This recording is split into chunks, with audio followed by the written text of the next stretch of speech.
Thanks for clicking on the video. Hit the subscribe button for more weekly content and hit the notification bell so you won't miss a thing.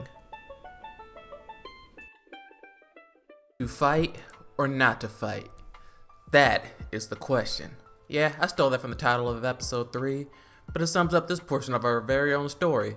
So let's roll with it. What's good, peeps? What's poppin'? And how are you doing? And welcome to part 2 of What If Jeri Joined Since the Beginning. 2 weeks ago, we stepped back into the world of Digimon Tamers to pose an interesting question. What would have happened to the story if Jeri joined the core team since episode 1? Well, at this point, there's no team at all, but even still, all the main heroes have been introduced and have interacted with each other. In our story, Jeri got her very own D-power after swiping a mysterious blue card, and soon enough, found herself to be the tamer of her very own Digimon partner. Today, we'll pick up where we left off since it was a bit of a cliffhanger. But if you haven't seen the first part, or if you need a bit of a refresher, it'll be linked above for you to check out. As for this part, if this video receives 20 likes, this series will continue into part 3. Now, without further ado, let's begin. At the end of the previous part, Takato, Jeri, Gargomon, and Renamon have encountered Rika and Renamon, who are looking for their next challenger. The original story had Takato call off Gargomon when it looked like he was itching to fight as well. But that's not the case here. After preventing Renamon from eliminating Renamon, Takato and Gargomon readied themselves to fight off their opponent. "Don't worry, Jeri. I won't let anything happen to Renamon," he said, trying to sound cool. But it was clear in his voice that this bravado was a cover-up. He never won at the card game against his friends, and now he's in a real battle. But like before, Gargomon and Renamon go at it and appear to be evenly matched. To gain the upper hand, Rika equips Renamon with armor for a bit of added strength. This takes Takato by surprise, and though he tries to call back his partner, it's too late as Renamon fires from her iron gun. The blast was enough to temporarily stun Gargomon, but he was still okay, relatively speaking. The Dino has quite the hard head. "Gargomon! Gargomon, say something!" Takato ran over to his partner, which left Jeri and Renamon wide open for an attack, which Rika thought to exploit. "We'll dispose of that one later, Renamon. Let's take out the small fry first." And with that, Renamon took aim at the smaller Digimon. Tears began to form in Jeri's eyes at the thought of losing her partner after just getting him, while sparks surged around Renamon, readying himself to protect Jeri.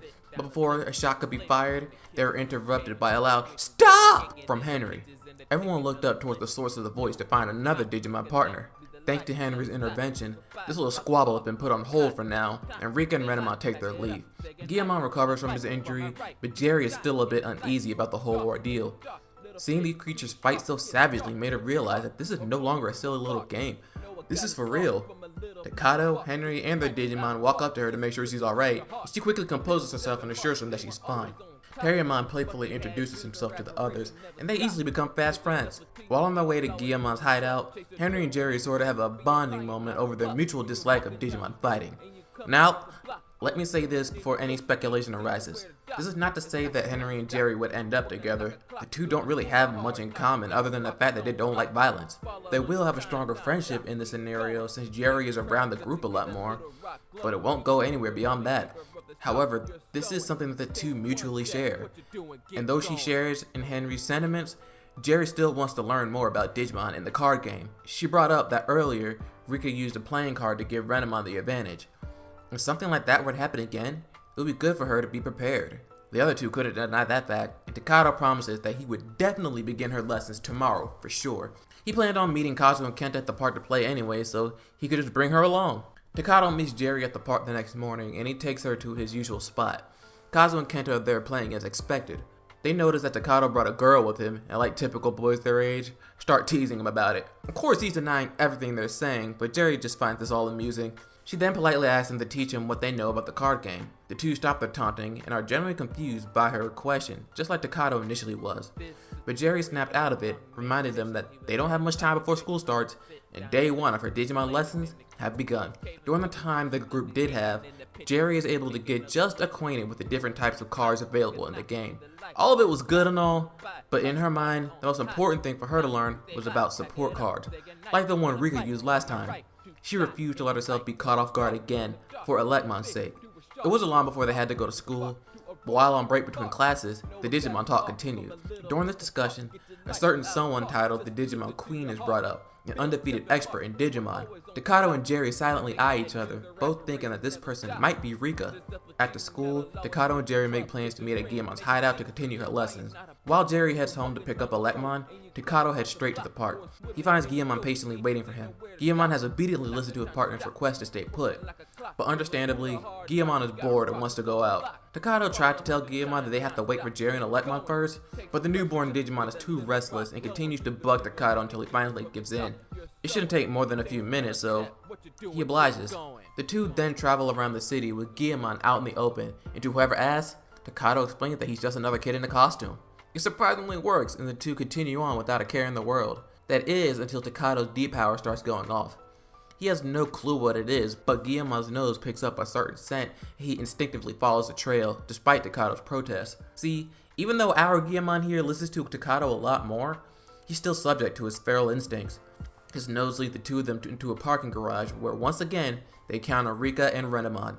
Rika's determined to finish what they started last time, and to be honest, while Takato is still upset about what happened to Guillemon, he still thinks this entire fight is pointless and tries to talk his way out of it. Nope!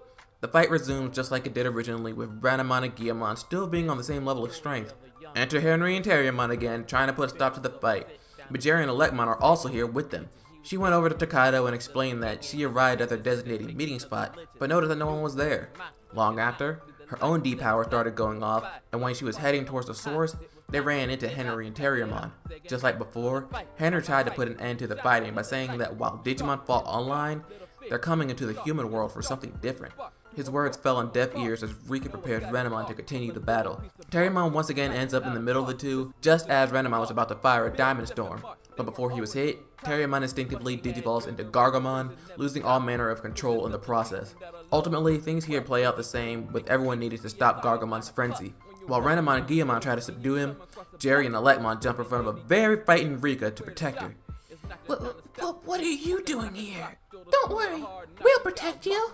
She clearly had no idea why the two of them would attempt to do so, but when she saw an opening, Rika fled with Renamon close behind. Once Gargomon has calmed down, everyone talks for a bit and wonders how to revert him back to Terriermon. Takato notices that Jeri is lost in thought and asks what's on her mind. She responds by saying that she's worried about Rika. The boys couldn't possibly understand why though. All of this was effectively her fault in the first place. That may be so, but did you see her when Gargomon was attacking? She was scared out of her mind. I just hope she's okay.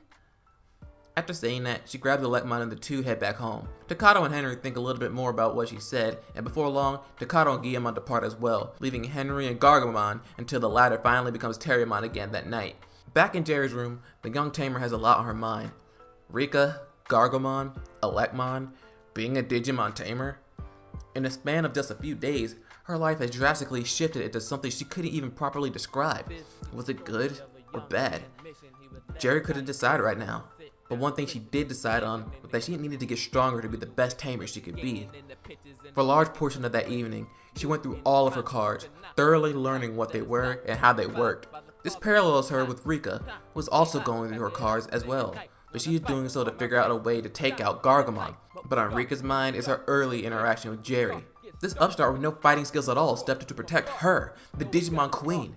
Rika was irritated at this embarrassment and demanded Renamon to get stronger, so a day like that would never happen again. We're going to skip the incidents with Gorillamon and Vilemon, since Jeri's influence wouldn't change the outcomes of those fights. So that brings us back to Rika and Renamon. At this point, Rika is getting increasingly annoyed by Renamon's inability to digivolve. During the fight with Renamon, it became apparent that Renamon needed the others' help to defeat it. Even Renamon jumped in this time, which made Rika all the more furious. Like before, she demanded the others to stay out of their way. The pair leave, and while discussing where they went wrong, they're interrupted by Jeri and Renamon. What part of stay out of my way don't you understand? Unless you and that stuffed animal want to fight. Jeri didn't let this bother her. She was used to it at this point.